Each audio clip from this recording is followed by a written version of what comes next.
something that I think a lot of believers, including myself, think they have under control and understood, but I think the picture is often incomplete.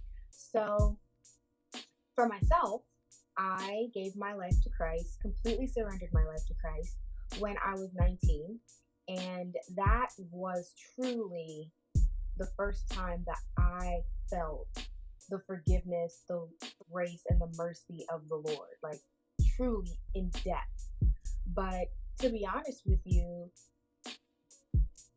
I really didn't apply that level of forgiveness to anyone else until probably like 3 years later.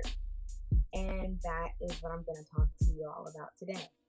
So, when I was 18, I was going through a lot in high school. My senior year was probably, if I had to put it on a scale of 10, probably barely a 3. Barely a 3. And, life was hard. And essentially, I got myself into an abusive relationship. It was very toxic, horrible. And my way out of that relationship was, Lord, if you get me out of this situation, I promise I'll lay my life down to you. I'll surrender to you. I'll give it all up for you. The Lord got me out of that situation, and that's what I did.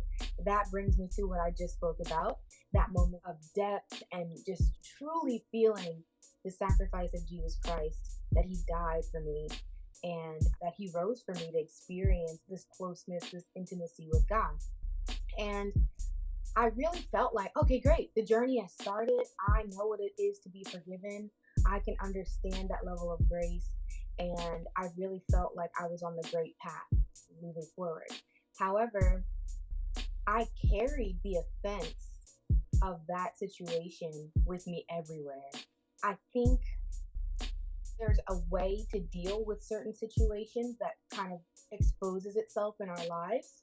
A lot of times you can either avoid it or you can be very sensitive to it. And for me, I had an avoidance period and I had a very sensitive period where I didn't want to talk about it. I almost shied away from it, any sort of situation. And then I also had the period where it was like I brought it up in conversation, like, well, this happened to me, and that was sort of like a crutch.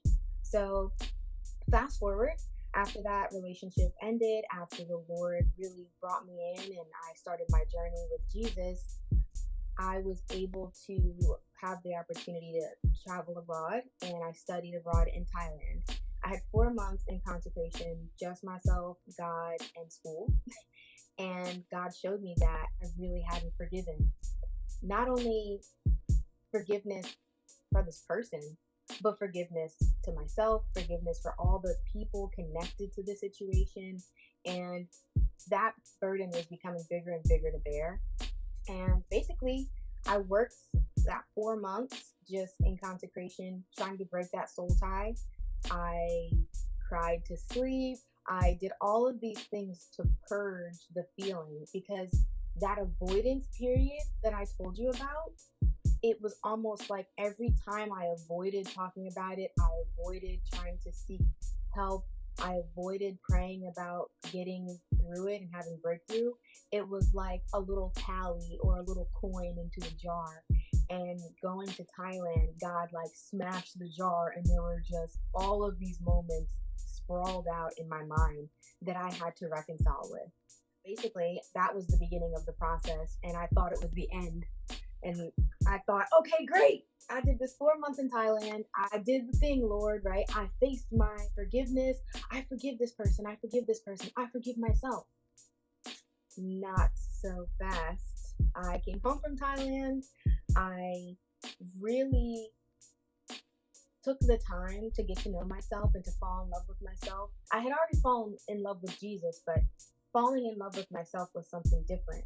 And in that time, I realized I really hadn't forgiven myself. I still almost tried to disassociate the parts of myself that I recognized or that reminded me of that time in my life in my senior year of high school.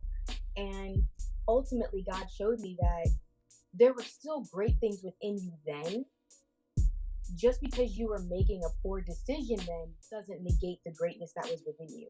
So there were certain things that I was negating in my life because I was like, well, those are things that I thought about when I was in that relationship. Those are things that I wanted to do then. So I can't want to do that now because I'm not in that relationship and I don't want anything to do with that time in my life.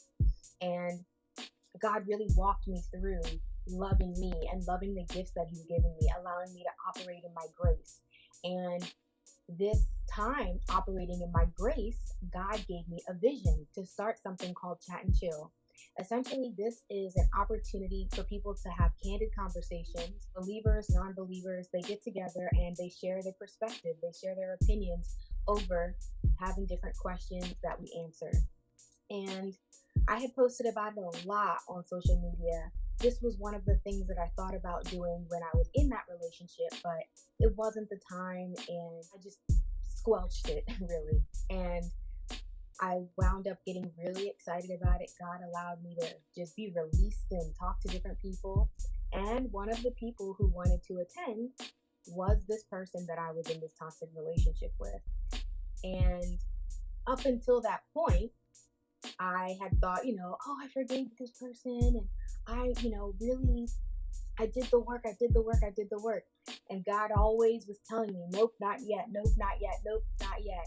So when He asked if He could attend and join the conversation and talk through these things with people He'd never met before, God told me, yeah, let him come. At this time, fun fact, I had already met my husband. We were not married yet, but I was in a relationship.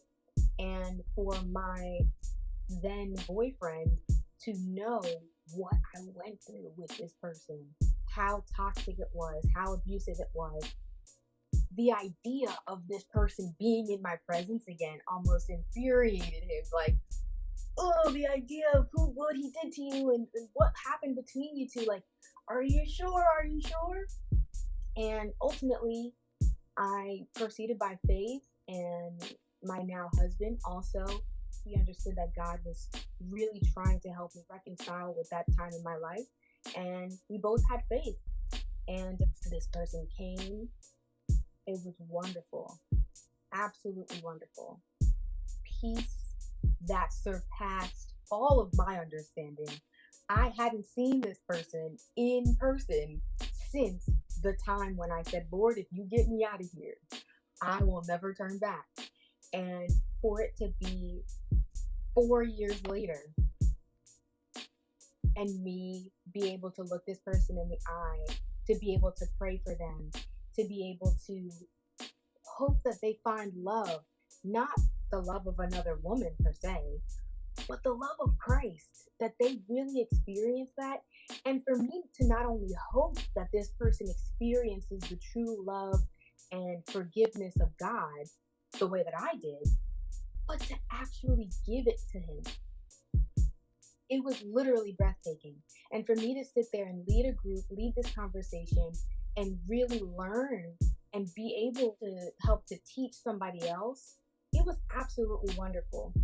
And to be honest with you, at the time, I didn't have a scripture that I leaned on or a scripture that I stood upon or, Lord, help me get through this. And I had something posted on my wall, anything like that. I think God actually showed me later on that what I had done when I was doing that work in that time, he showed me that I really was digging deep into Proverbs 17 and 9.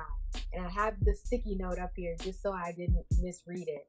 And it says, whoever forgives an offense seeks love, but whoever keeps bringing it up in the issue separates the closest of friends. And I realized in this case, I kept bringing it up in that period of sensitivity as a crutch. Like, well, I was in an abusive relationship, so as like an excuse for why I did certain things. But I realized that me bringing it up in that manner, it separated me and God, who was my friend, because God was like, you're using this as an excuse when really, if you come to me and try to forgive it, forgive yourself, forgive this person, you and I can become closer. And I realized that unforgiveness is what wedged.